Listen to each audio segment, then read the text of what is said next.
4 young lives ended nearly half a century ago, over before they truly began.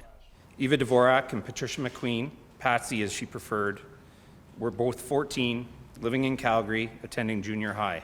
Melissa Rahoric was 20, Barbara McLean, 19.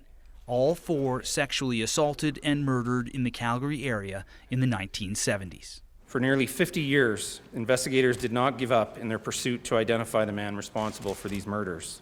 That man now has a name, Gary Allen Srery, a serial sex offender from the U.S. Srery committed a string of sex crimes over the years, beginning in California in 1974, where he skipped bail, entering Canada illegally. He then spent several years in Calgary before moving on. Convicted of sexual assault in BC in the 90s, serving 5 years in prison there.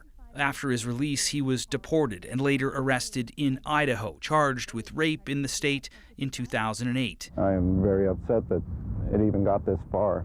He should not have been on the street. Convicted and sentenced to life in prison, he died behind bars in 2011. Police in Alberta finally linked Srery to the Calgary cold cases last year. I think the biggest change is that technology's giving us more tools. It was DNA found at the Alberta crime scenes matched to popular genealogy websites that finally helped crack the case, a technique now being used to close a cold case a week in the U.S. We're now talking about retiring the term cold case within the next decade, whereby any case where there is DNA is now solvable. But as these cold cases close, others remain open. Investigators believe there may be more Canadian victims connected to Srery. The search to find them just beginning.